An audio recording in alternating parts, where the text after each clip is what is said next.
Thanks for watching. I'm Margot Kimberg, and this is In the Spotlight, a closer look at a crime novel. There's a reason police procedurals have been such an important part of crime fiction since the 1940s. Actually, there are several reasons. First of all, a lot of people don't know exactly how the police do what they do, and it's an interesting look at that procedure. Second, in real life, the police investigate crimes, so police procedurals often feel more authentic. Let's take a look at one today and turn today's spotlight on Adam Croft's What Lies Beneath. As the story opens, two men are out on a boat on Rutland Water in the Midlands. When they notice something on the shoreline rocks looks odd, they take their boat over to see what it is. To their shock, but probably not to your surprise, it turns out to be the body of a man. They call the police and the investigation begins. Rutland has a very small police detachment, only 4 investigators really. It's headed by Detective Inspector Carolyn Hills and Sergeant Dexter Antoine. At first, their boss wants to hand the case over to the East Midlands Special Operations Unit. But Carolyn is an experienced homicide detective, having recently transferred to Rutland from the Met.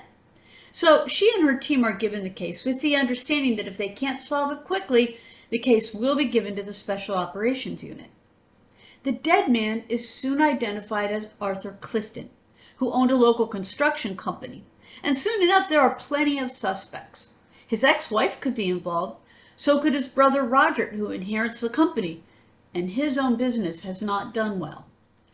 There's also the fact that Clifton's body was discovered near a disused church and posed in a particular way.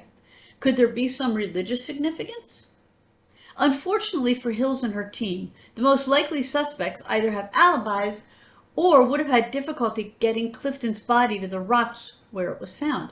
There also has to be a strong motive, and the team's having trouble substantiating anyone's motive. In the meantime, Carolyn is having challenges of her own. She's not quite fitting into Rutland as she hoped she would. Her leadership style is a bit abrupt, and she doesn't listen the way she might. Her approach worked in the Met, but it doesn't in her new job. There's also the fact that her boss is getting and giving her a lot of pressure to solve the case, so it doesn't have to be taken out of Rutland's hands. Carolyn's also having some marital stress. It's hard starting a new job and being a wife and a mother to 2 children. Navigating those challenges makes it even harder to do the job. But in the end, and after another murder, Carolyn and her team find out who killed Arthur Clifton and why. So what is in this novel? What are the elements that are woven through it and hold it together? Well, as I said, this is a police procedural. So we follow along as the team gets evidence, follows leads, talks to witnesses, and so on. Rutland is a small place, so the team members have to depend on each other. While there is a bit of friction, especially since Caroline has some things to learn, the team does function as a solid unit. Readers who are a little tired of sabotage and turf building and police wars will be relieved at that. For the most part, the story is told from Carolyn's viewpoint, 3rd person, past tense. So we see the world through her eyes. She is smart, capable, and hardworking.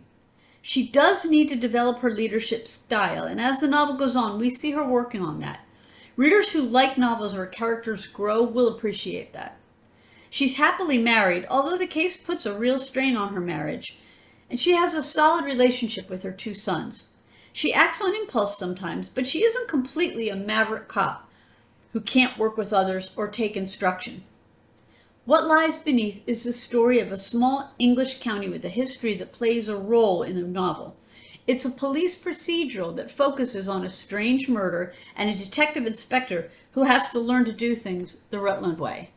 This has been In the Spotlight. I'm Margot Kimberg. Thanks for watching.